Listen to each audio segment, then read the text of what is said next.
Blood pressure के दौरान आपको शरीर कांप रही है, आपको शरीर घबराहट हो रही है, घबराहट होकर गिर पड़ रही है, आपको एनर्जी नहीं मिल रही है, आपको डर लग रहा है, वो ब्लड सर्कुलेशन बहुत तेज भाग रही है, आप बाजा को सुनने की पसंद नहीं करते हैं, कोई चिल्ला रहा है उसको नजदीक आप रहना पसंद नहीं करते हैं, झगड़ा में होने के कारण आपको ब्लड सर्कुलेशन बहुत तेज होने के कारण आपका शरीर बेहोश होकर गिर जाती है, दूसरे को बात को सुनना पसंद नहीं करते हैं, इन सब चीजों से आपको डर लग रही है, तो उनके लिए सिर्फ आपको घरेलू एक नुस्खे उपयोग करनी है।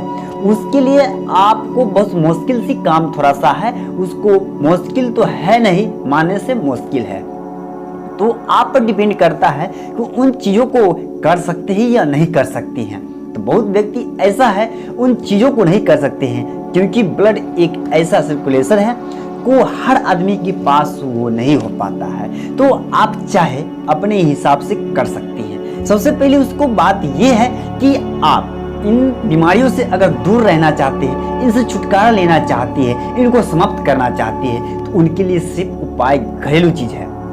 चलिए हम जानते हैं ऐसा कौन सी चीज है। सबसे बड़ी चीज आपको लिए ये है कि आप किसी बाजा के नजदीक जाने से रुकिए, क्योंकि वहां पर जाने से उसका घबराहट पैदा होती है, घबराहट पैदा होने के बाद उसका ब्लड सर्कुलेशन उसका बहुत गति हो जाती है, बहुत तेज हो जाती है, जिसके कारण उसका शरीर बेचैन हो जाते हैं, बेचैन के कारण उसको दिमाग काम नहीं करता है, दिमाग नहीं काम करता है, जिसके कारण उसको शरीर पूरा बेचैनी आ जाते हैं और वो बहुत सारा मुश्किल पैदा हो जाता है, जिसके कारण उसको बीमारी बढ़ती ही जाती है। तो आप बाजा के पास जाने से बचें।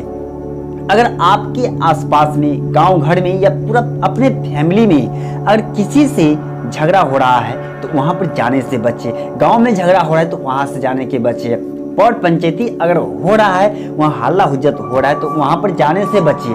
अगर मशीन वगैरह चल रहा है तो वहां पर जाने से बचे, ट्रेन वगैरह में जाने से बचे, बस में जाने से बचे। अगर जाना है तो वहां पर बहुत अपनी सुविधा कुछ है तो उससे चले जाए। एक जगह दूसरी जगह जाने के लिए आपको अपनी सवारियों को यूज करें, क्योंकि घबराहट से संबंधित जो भी चीज है, उसको धावनी से संबंधित जो भी चीज है, इन सब चीजों से उनको दूर रहना चाहिए। तब जाके बीमारी आपको बच सकती है, आपको आसानी से बीमारी को बढ़ने नहीं देगा, वो बीमारी कमने की चांस अधिक रहती है। तो इन सब चीजों से आपने बच कर रहे। सबसे बड़ी चीज ये है कि उनको नजदीक, आसपास या फिर आपको घर की प्रेशर नहीं दीजिए। अगर वो घर के अपने घर का सदस्य है तो ठीक है, लेकिन अगर वो मान लिया जाए गार्जियन है वो, तो गार्जियन उनको नहीं बनाए, क्योंकि अगर गार्जियन है तो उनको बहुत तरह के उसको टेंशन प्रेशर रहते हैं, जिसके कारण उसको घबराहट ज़्यादा पैदा होती है, सर्कुलेशन जो है वो बढ़ जाती है, जिसके कारण वो बीमारी बढ़ने की चांसेस ज़्यादा रहती है। तो अगर आप इन सब चीज़ों को आप जब रोकथाम करेंगे तो उनका बीमारी रुक सकता है, खत्म होने की चांसेस बढ़ती है। तो आपको ये सब चीज़ें बतलाए। तो अगर आपको ये वीडियो अच्छी लगती है तो अपने दोस्तों के साथ शेयर करना ना भूलें। फिर मिलते हैं इसी तरह वीडियो के साथ, तब के लिए थैंक यू, आपका दिन शुभ।